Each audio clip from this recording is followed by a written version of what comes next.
Everybody, everybody hear me okay? Yeah. Okay, great.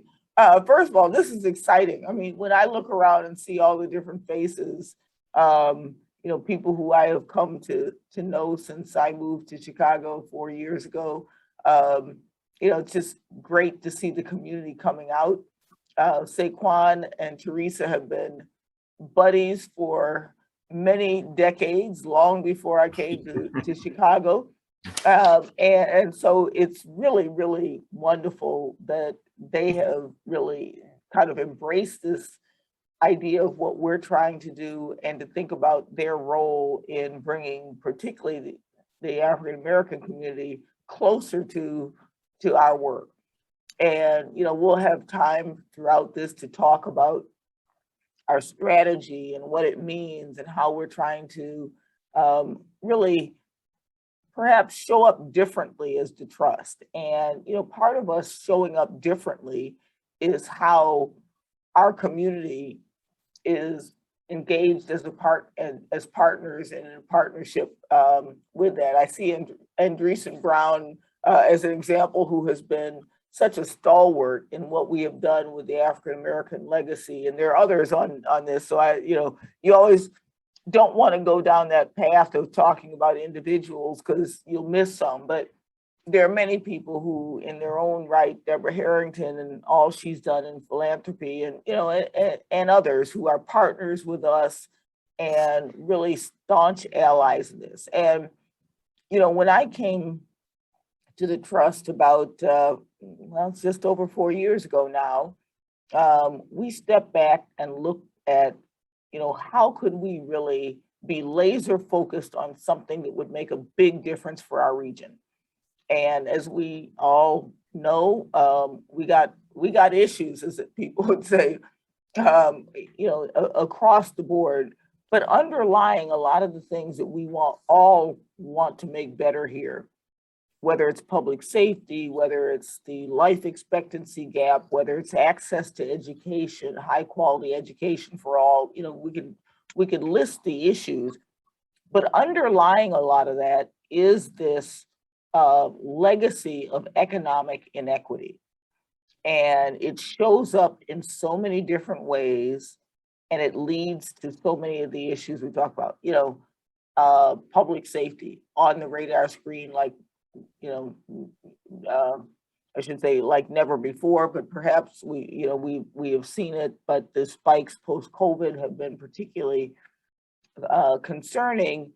But we know that a lot of that, you go and talk to people and they say, if I had a good job, if I could support my family, if I had dignity in my community, if I felt that there was hope, we would not be engaged in the issues that make people worry about public safety. So, we're on a mission. We call it our moonshot. How can we actually work with others to look at these issues of, how do you increase household wealth? How do you increase neighborhood investment? How do you lift community voice and shift the narrative? All these things that we think are critical to how we really focus on closing the racial wealth gap. But we can't do it. I mean, the trust, I've never worked in a more diverse, multi-ethnic organization than the trust, but we're one organization. We can't do it by ourselves. We need community partners. We need all of you to engage, not only financially, which we'll talk about today, how can we pool resources in a way that shows up in a impactful way, but it's beyond resources. How do we all think about the talents and the influence that we have to really be able to make a difference on this issue? So I just want to, basically thank all of you for being here, but particularly my friends Sequane and Teresa for, your steadfast commitment to this community over decades and decades, and also for being my friend, but more than that, really being a friend to the trust and embracing the mission, embracing the journey that we're on, and really figuring out how do we bring others along in this journey. So thank you all for being here. And I will just turn it over to whoever I'm supposed to turn it over to. I guess it's back to Molly. And I'll just to shout out to Molly. I mean, Molly, we have a philanthropic services team headed by Jason Baxendale, who's on this. Molly's part of that team. When Sequane and Teresa Faro came and said they wanted to be engaged and, really look at how to engage the African-American community, she took this on, has been fabulous as a link. So, this is a whole trust effort of how do we actually do this better. So thank you all, and I will turn it back over to you, Molly. Thank you so much, Helene. We're going to actually take a few minutes right now to watch our new video about our strategic priorities, and then we'll get to the program once the video is over. When regional leaders talk about the Chicago region and how we are competing in a global marketplace, transportation system, our train system, we've got a suburban rail system that extends throughout the region. We've got 2 international airports. We've got world-class cultural institutions that they talk about, understandably so. We've got top-rated universities that they talk about, understandably so. We've got access to water. We've got a very diverse regional economy. That is something that they talk about that's worthy of talking about. And they talk about those things as the kind of the infrastructure that makes the Chicago region competitive globally. All of that is true. The Chicago region has a racial and ethnic wealth gap that is the result of generations of discriminatory policies and practices that have locked out Black and Latinx communities from building wealth. In a region like ours, where 2/3 of the population are people of color, particularly Latinx and African American, if we hold back 2/3 of our potential, how can we expect that all of us will prosper and move forward? We decided to focus our strategy on closing the racial and ethnic wealth gap as we were thinking about ways in which we could have the greatest impact on the Chicago region. We thought about a lot of different issues that we could have focused on: education, health, violence, other issues that are key issues here in the Chicago region. But we recognized that underneath many of those issues was this issue of wealth inequality, and that if we really wanted to contribute to tackling the most challenging issues here in the region, that we could best do that by focusing on the root cause, which is wealth inequality. Our 10-year strategy to address racial and ethnic inequality does so at the household, the neighborhood, and the community level. It's integrated.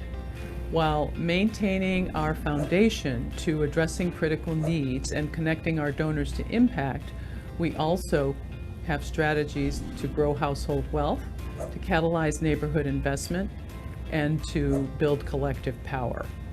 We also focus on advocating policy and systems change as an important part of that strategy.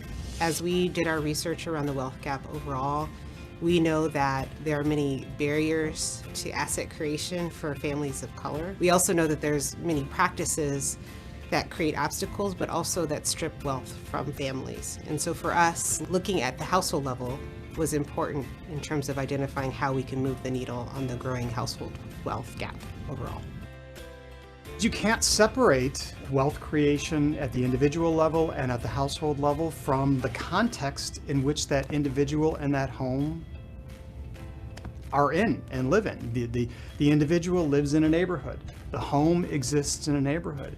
And those things in the neighborhood, whether it's your commercial corridor, your transportation systems, your parks, your schools, those things have profound implications on the ability of that individual and the ability of that household to attract and create wealth.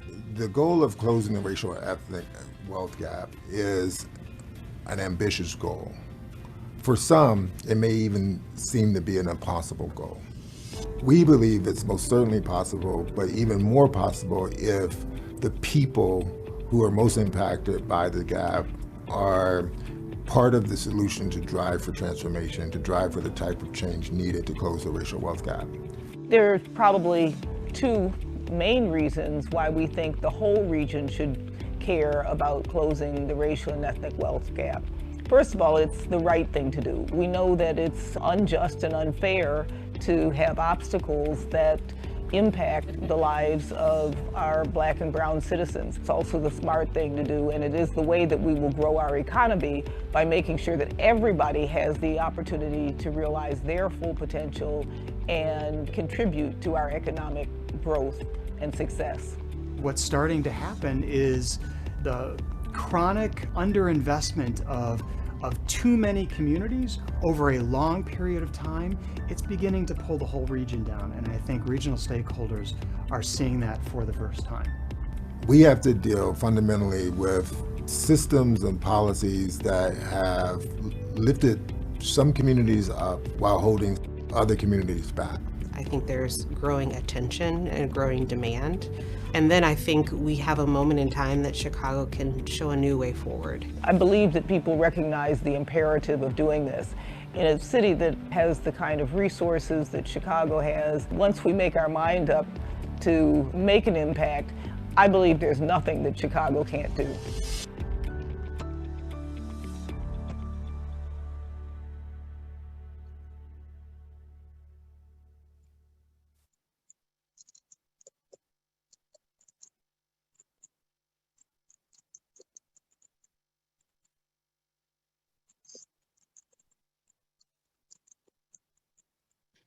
Well, hello and welcome, everybody. My name is Molly Rand, and I'm a Senior Philanthropic Advisor on the Philanthropic Services team here at the Trust.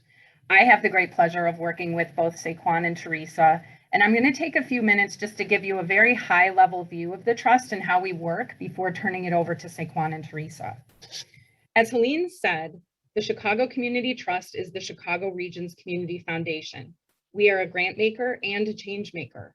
For over 105 years, we have served as a platform for change where philanthropy and impact come together to make our region stronger. As a community foundation, we unite generous donors, committed nonprofits, and caring residents to achieve lasting change that moves the whole region forward.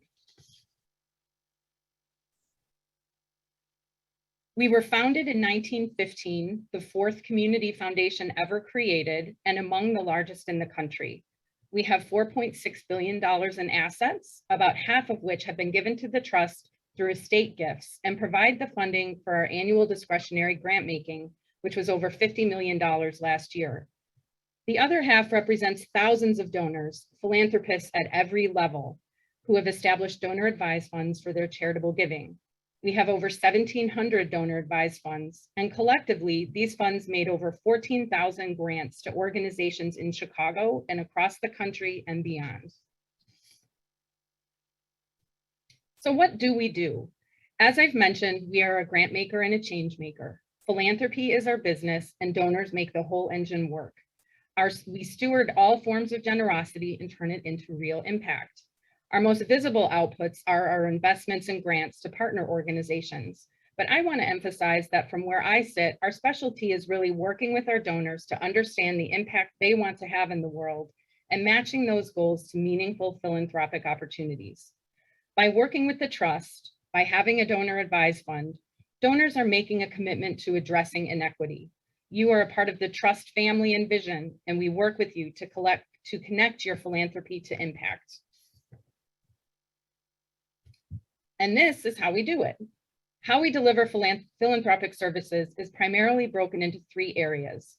The first being gift planning, where we have a team that works with donors and their advisors to create new funds, facilitate giving vehicles, and legacy planning. The second is our advisory services, which work directly with donors on their giving plans, which can be anything from helping donors understand their values and interests, to identifying specific organizations to support, to engaging multiple generations of a family in philanthropy. We bring to bear the resources of the Trust to help donors meet their goals. The third is collaborative philanthropy, which is about mobilizing resources to close the racial and ethnic wealth gap. I want to take just a moment to talk a bit more about donor advised funds, which is, as you know, how I came to know and work with both Sequane and Teresa. DAFs are the most popular charitable giving vehicle and extremely easy to set up, administer, and utilize. They have maximum flexibility with few restrictions. While the assets actually belong to the trust, donors are still in control of the fund and decision-making about how and where grants will go, as long as it's a qualified 501c3 organization. It's really a philanthropic partnership where the donor makes grant recommendations and we handle the administrative side and provide resources and expertise as needed. There are many reasons why someone might choose to open a donor advised fund. For example, someone may need or want a tax deduction in a given year, but not know what charity or charities to support, or perhaps they don't want to make a gift of that size to one organization. Others may choose a donor advised fund because they want to give anonymously. There are many reasons. Fundamentally, a donor advised fund is an efficient way to simplify your philanthropy in one place and grow the dollars you have set aside for charity.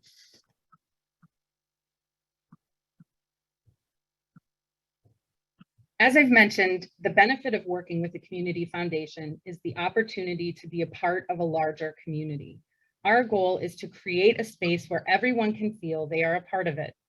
These are just a few of the many examples of ways donors can connect and support to the work of the trust. From the Unity Fund, which provides an opportunity for donors to support our region's most critical basic needs, to different common interests shared through our 6 affinity funds, including the African American Legacy Fund, which Sequane is going to spend some time talking about. To We Rise Together, an initiative of the trust joining partners in philanthropy, business, government, nonprofits, and communities to help our region build back better, stronger, and more just. Together, we can create a thriving, equitable, and connected Chicago region. Now, to better understand how a partnership with the trust works, Sequane and Teresa would like to share a little bit more about their own experience and philanthropic journey. Sequane, I'll turn it over to you now.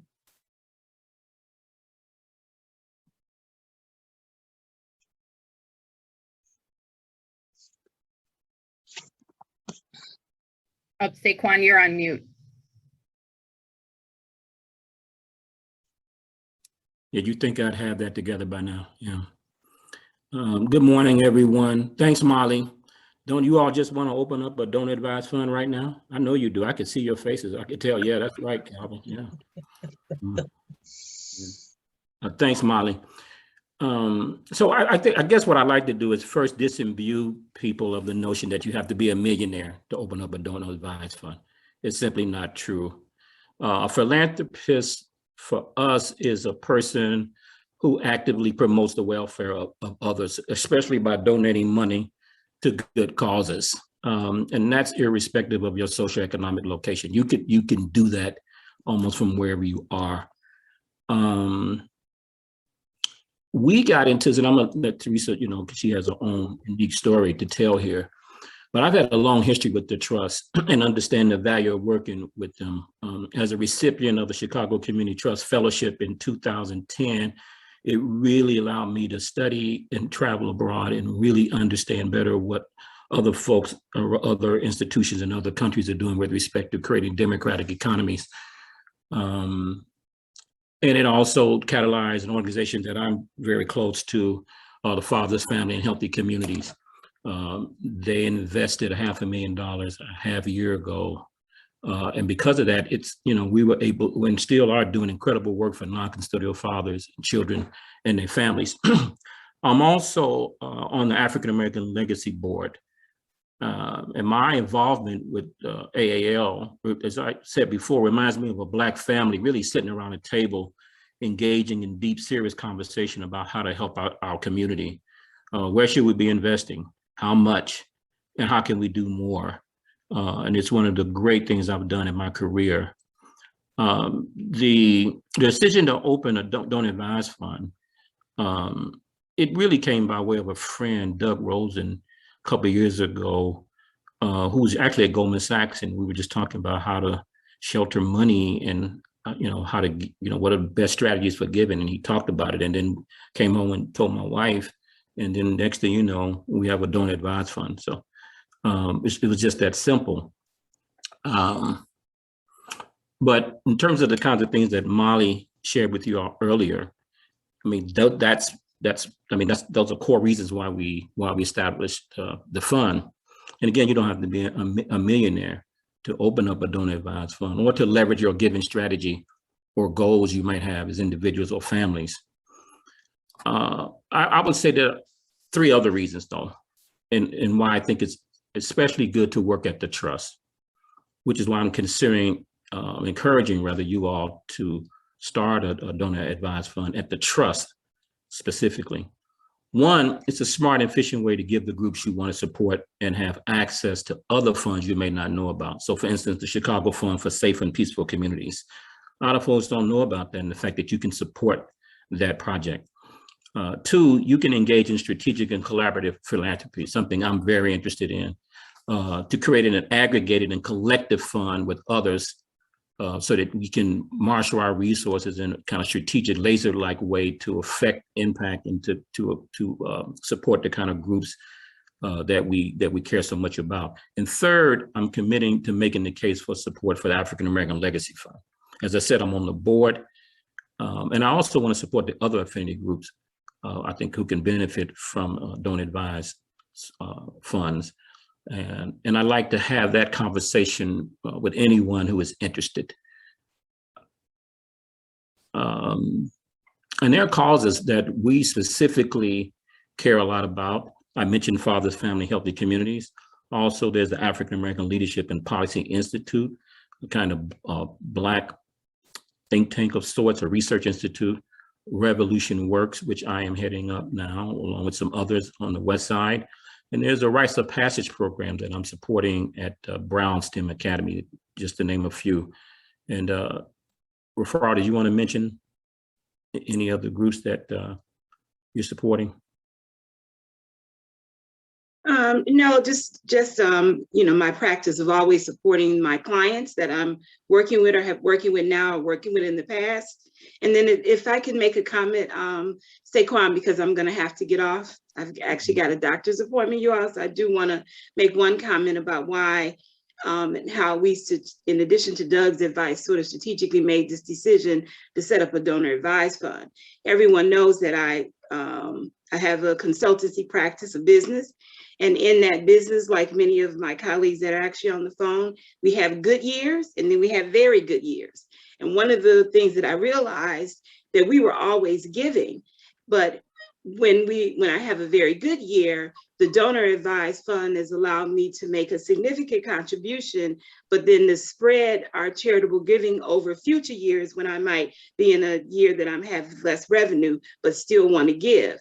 And to the point that Sequane just made, the other thing that we realized is the ability to accumulate our donations, receive the tax donation in the year that we contribute to the donor advised fund, but then accumulate donations over years and then make more substantial investments or contributions to funds at the Chicago Community Trust. And I saw a question come up that we don't have to make contributions to funds at the trust, but we can give to any of the charitable or causes in the city of Chicago or anywhere that we like to make them. So that was a big driver for the decision to actually set up the donor advised fund for us. And I think a very good financial decision, as well as a decision that aligns with Sequane and I's values. And I would just add to that, you know, the question that Evelyn asked, you know, a donor advised fund is just what it says, is that donors advise where it goes to. You know, I think one of the advantages is that, you know, and I think Teresa spelled it out very well from a financial perspective, how you can do the planning, how you can kind of have dollars available during good and bad times. But it's also a way of, you know, pooling, because we do get revenue from the donor advised funds that allows us to then invest in the community and in our mission. And we also hope that people will over time say, you know, given what the trust is doing, it's great to align with some of the things that we're doing, and it's a way of aligning in a more collective, in a collective way. That said, we do, people are able to give not only to the Chicago region, but even more broadly, to other, national things that you might do, your alma mater or something, a national organization that you have, an affinity towards. So it's a very flexible way of being able to manage your charitable contributions and at the same time, support us as the community foundation and the work that we're trying to accomplish around closing the racial and ethnic wealth gap. Yeah. Yeah. Thanks, Elaine. That's a very important point. Now I'm going to turn it back over to Molly. We have some questions in the chat box. Who's going to facilitate the Q&A? Molly? Thanks, Sequane. We were already having a great lively conversation. Please feel free to put your questions in the chat, or if you'd like, just unmute yourself and feel free to ask a question of any of us. I see that Calvin asked a question about measuring outcomes from the work of grant recipients. That doesn't happen as much with donor advised funds, although it certainly can, and we can work with you in working with your grant recipients on that. Primarily, that is a focus of our discretionary grant making, so the grant making that the trust does on an annual basis. I don't know, Jason, if you would want to add anything to that. Go ahead, Jason.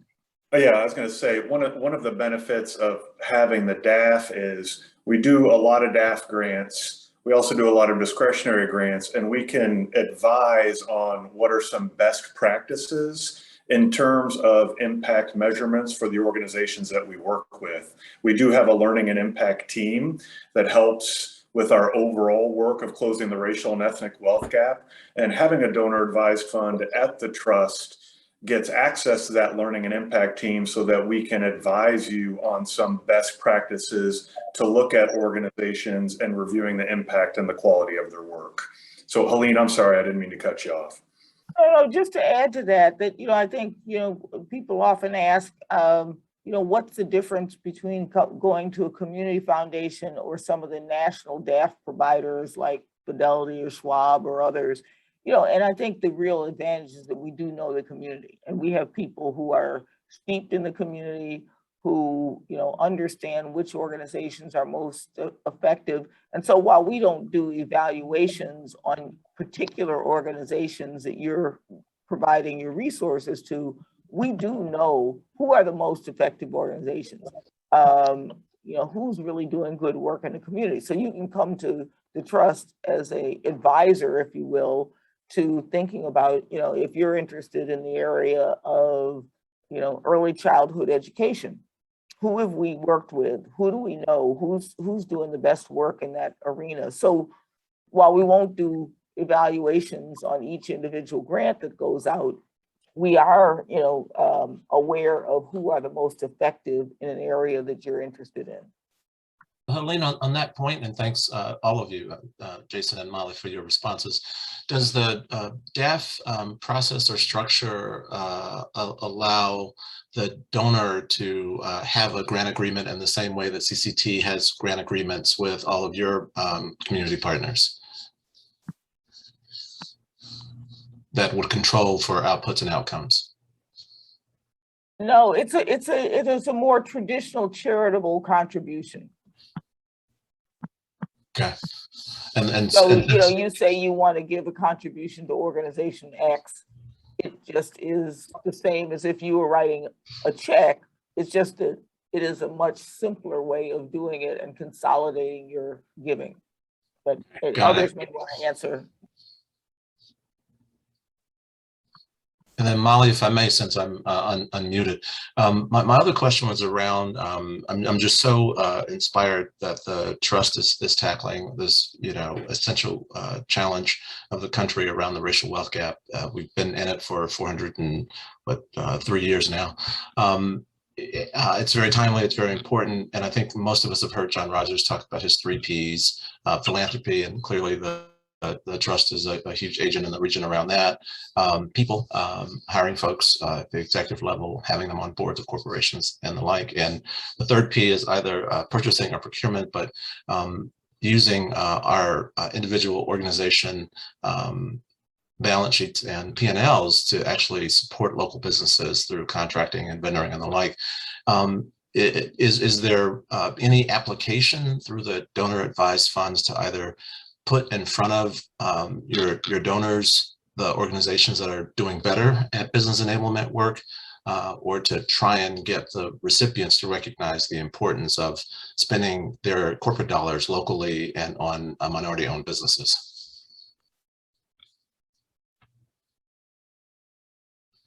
Who's that for, Calvin? Anyone at the trust that's willing to respond. So, and a little bit about some of the work we're doing, particularly as an example around our We Rise Together initiative. We're really looking not only at how do we invest in neighborhoods that investment has been stalled as a result of the pandemic, but also how can businesses, and particularly, a lot of businesses that stepped out there during, kind of the height of, racial reckoning, et cetera, that said, we're going to do differently. Well, we're saying, all right, what does that differently actually look like? So, a lot, that's just one example, but we're doing a lot of work around how do we work with different companies and corporations who want to think about how they use their balance sheet differently, how they do their work differently. And so, it is a part of the, specifically We Rise Together, but some of the other work that we're doing around how to invest in underinvested neighborhoods and how do businesses think about how they hire, how they use their spend, et cetera. So, I think there's opportunities to be engaged in that, with us as partners. And that's why the co-investment that we talked about is also an important piece. One can open a donor advised fund and then say, I would like to co-invest with our focus on small business development in Black and Brown communities, or some of the business practices. Another area that kind of touches on that Molly mentioned is that we're very involved in policy work. And, it's another way in which, we feel that we can have a real contribution around closing the racial and ethnic wealth gap. I often say bad policy got us to where we are. Good public policy can help shift that, turn that around. So we're very involved. And I see Evelyn, we do work with Heartland Alliance and others around how can we look at some of the policies that are wealth stripping or that prevent obstacles for Black and Brown communities to accumulate assets and build wealth. So there's a range of ways, and we're happy to work with people to think about where would you, if you open a donor advised fund, where would you want to have the greatest impact? And everybody has their own specific issue that they may want to work on, but there may be other things that we're doing that you could be partners with us on. Yeah, let me also say, because I'm seeing questions that pertain to specific types of interests, everything from scholarships to re-entry. And as I said earlier, one of the things I'm stressing is that we think about seriously a collaborative fund, right? Something that a group of us 10, something like one of the affinity funds, come together around a particular issue, and that we establish a fund and that we get after it. We could do we could do several things, and to take a more communitarian approach to this and a more collective approach to this, to leverage our collective resources, and just have, take a stab at having real impact in the areas that we care about. Elvin, I want to jump in on a point that you made. Welcome, everyone. I'm Jessica Strasbaugh. I'm the Chief Financial Officer at the Trust, and it's so nice to see all of you and see new faces. I'm so inspired by the comments and the questions here. Calvin, you talked about how businesses are using more levers that they have to make impact with their mission. And so one of the goals of the Chicago Community Trust for a very long time has been really using not only our grant making, but our full balance sheet to have impact here. And one of those ways is really investing our assets with minority asset managers. And so in the investment management industry, the vast majority, 98% of assets are owned by firms that are run by white men. And we are very proud that the growth pool, which is the most common vehicle for donor advised fund assets to be invested in while they are parked at the trust before they make their grant making, invest in 35% of the assets are managed by Black, Latinx, or women. And so that's another way that we are using kind of the P in procurement to also have an impact with it alongside our grant making as well. I'm Mark. Hello. Hi, this is Mark Sinstack, Chicago Defender Charities. What options are there for, and we're on the charitable side of this equation, what options are there for a charitable organization to connect with a donor or donors who contribute to a donor advised fund? Are these funds set up so that the donors they contribute, yet they maintain a certain separation from the organizations to which they want to donate? I don't know if you want to talk about donor dialogues, Kristen, or some of the work you're doing around donor interest. Well, I think one thing that I'll add, Mark, and that's a great question, and a question that we get a lot as philanthropic advisors from organizations is, how do we make a connection with donors? Most donors are not giving anonymously and share their information, so the organizations do know who these donors are and are able to connect with them personally. One thing that we do is, anytime an organization wants to share information with us about their organization, what they're doing, what their impact is, we welcome those opportunities to learn more about the organizations that are in the Chicago region, because we do sometimes get asked by donors, who's doing work in a specific area. And it's always great to have in our back pocket knowledge about organizations that are doing that work. And that gives us an opportunity as advisors to make a connection for the donor with specific organizations. So with your organization, I'd be happy to connect with you offline, and I'm going to put my contact information in the chat. So if we don't get to some of the questions that have been asked, please feel free to reach out anytime, and I'd be more than happy to talk with you. And I don't know if you want to say anything about donor dialogues. I mean, just out of information. Sure, donor dialogue. Oh, Kristen, you go ahead. You were about ready to say something. It doesn't matter. Kristen, Molly, you're on a run. You go for it. Donor dialogues are a series of gatherings that we have for our donors to learn more about our priorities and organizations that are doing great work within those priorities. And so that is another way in which we connect our donors to the work of the trust, the priorities of the trust, and the organizations that are helping to advance the goals that we have set forward and achieve their mission and impact in the region. I do want to really quickly answer a question that I saw come up a couple of times about the threshold for opening a donor advised fund. And I will say that we actually do not have a minimum for opening a donor advised fund.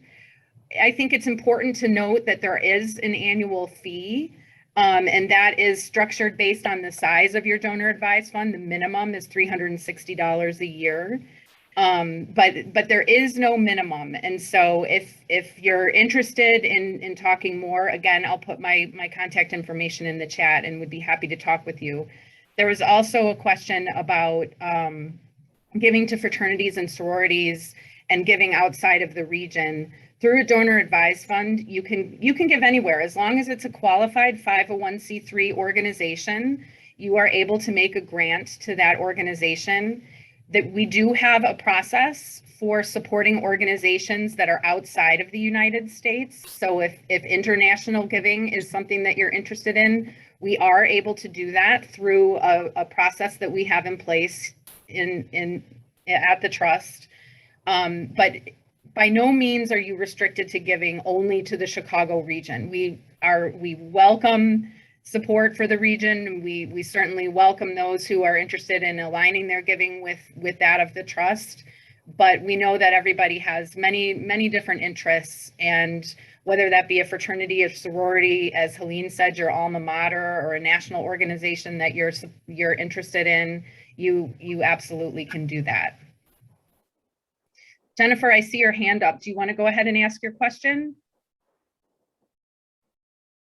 I do, Molly. Thanks so much. Sequane, thanks for inviting me this morning. I wanted to learn about the mandatory annual contribution. And so is that driven by the amount or the size of the DAF? For example, if a person has a $20,000 DAF, is there a IRS regulation or an expectation that they spend off $5,000 of that, or how does that work, if my question is clear? Absolutely clear. And there actually is no minimum grant requirement, which is different from personal foundations. So, you know, we of course love to see grants going out into the community on an annual basis, but that it doesn't always work that way, and you do not have to make a distribution from your donor advised fund annually. Okay, thank you. Hey, Kristen, why don't you take the time to tell people about this fabulous podcast we just did? Yes, I just listened to it this morning. I'm so excited.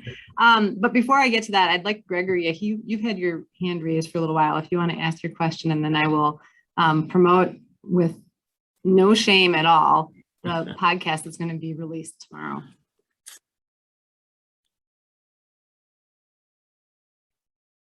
Okay, thank you.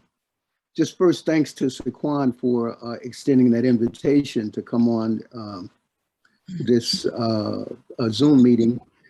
I had a couple of questions that has to do actually with reentry.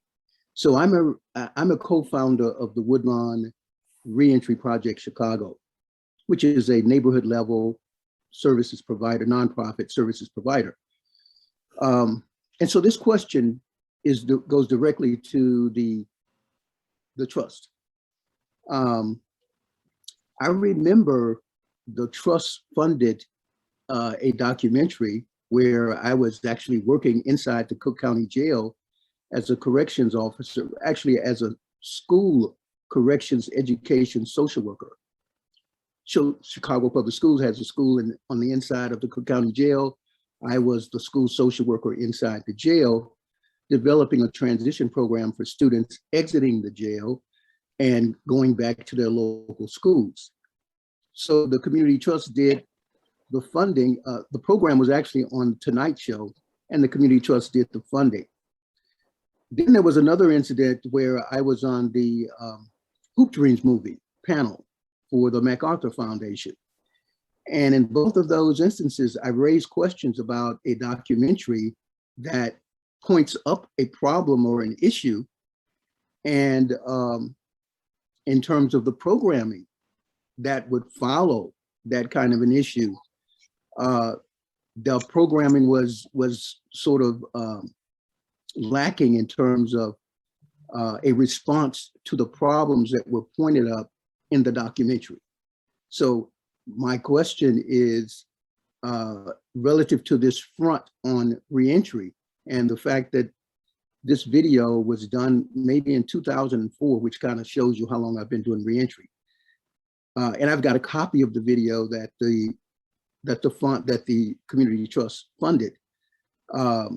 Would the trust be interested in looking at that video and perhaps putting together or collaborating on a response to reentry at a community-based level in Chicago?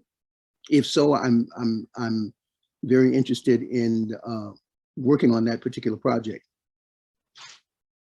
Yeah, let me just say maybe we happy to talk about this in more detail offline. I would say, you know, one of the when we have a group of affiliated organizations that work within the trust, and one of them is the Illinois Justice Project that is doing a lot of work on reentry and reentry housing and access to jobs and some of those things. So through the Illinois Justice Project, we do a lot of work on reentry. I don't know the specific film you're talking about. It probably predates me being here, but it's an issue that's very tied to our overall focus on closing the racial and ethnic wealth gap. We know, what incarceration does to Black and Brown communities, what that does to people's ability to get jobs, have a stable income, et cetera. So it's an issue that we work on, whether, and again, be more than happy to follow up more specifically around that film. But we also recognize we can't be all things to all people. Therefore, a lot of what we do in the areas that we have said are our areas of focus is how do we partner with organizations that are doing work that complements what we can fund or what we can do.